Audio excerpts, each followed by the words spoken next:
Hey guys, to start the video, I wanted to talk about objective bias versus, or like talking about bias.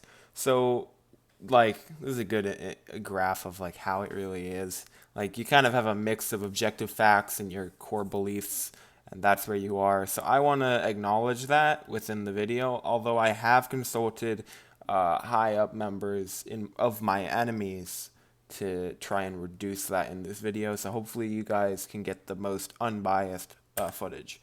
So the same relationships are present.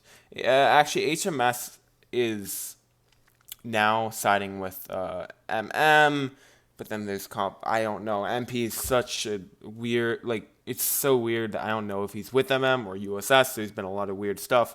I think he's with MM currently, but could be wrong. Otherwise, it's all the same. BB's kind of dead, but or they're mostly MM, and SI's been slowly weakened while MM has gotten stronger. Epic is also quite strong too. They've gone stronger too. So it's really more MM and Epic. And Poop also, I'll be talking more about them. Bean Hoarders isn't even in this. Like, I haven't seen them out.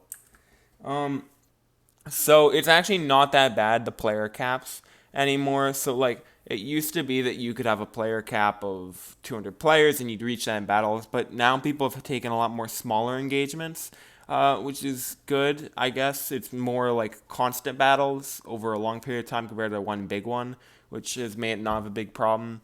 Although there's still definitely a US, like the USS and its allies own US server, and Europe's kind of owned by MM, although there's definitely exceptions to that. So a fair assessment, I can throw a diamond on this. So MM was barely winning a few days ago, so they were slightly winning, it was slightly in their favor, but it turned to USS barely winning currently. So basically, it's a really close war. I wouldn't say there's a definitive winner from either side. It's kind of just been both lose and both win. Yeah, it's good battles though. It's really fun to do the battles. So what has really happened? Well, first off, you can see that Poop from the previous video. They got trapped, and we got a pretty cool kill. We didn't get much loot, but we stopped. That's like Poop's main battleship, so it's kind of cool to see, at least from what I've heard. AU, which is like an ally, which is really like a smaller ally or whatever, they lost a lot of RCs, but luckily we were able to rescue them. Regardless, they lost about 10 loaders, but they're actually repairable as opposed to the poop ship, which is completely not repairable if you look at that picture. But AU, they've pretty much repaired that damage, but it was still, they lost like 10 loaders and a lot of RCs. Another thing is that IGN, which is basically the Asia version of USS, which I've kept a pretty low involvement into, but it's still been pretty powerful, has been slowly growing power. Also, another big event was that Arcanic and Player and all the other people you can see in this thing griefed Bubbles, and they got the biggest flux box, about 21,000.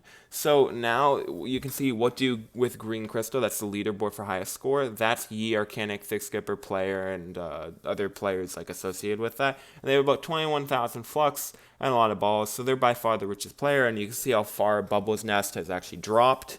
And you can also see that both of them are still richer than USS Storage Ship number 2. Sigh.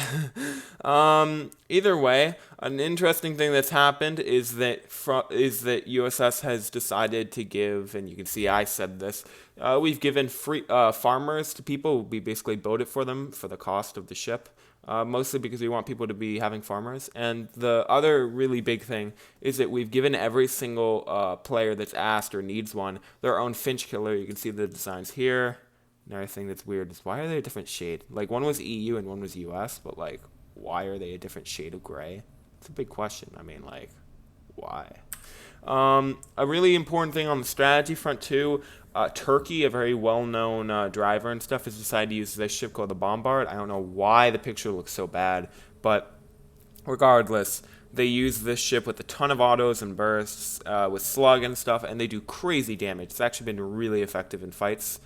So yeah, as I was saying about IGN, which is the USS like set branch in Asia, it's we've acquired quite a bit of wealth, like 200 or so RCs, about 500 flux, but we also have like 5 battleships. So it's gotten pretty strong, and I'm really impressed with it. And the interesting part is it's a really cool, like close knit community. So that's pretty cool. hasn't contested because they've been mostly focused on the war, but USS has been able to focus on that. So they've built up a sizable wealth. So I hope I explained the situation that's happened recently, and I hope I explained Dreadnought, at least from USS's perspective, but in an unbiased way, or the most unbiased I could do. So hope you guys enjoy.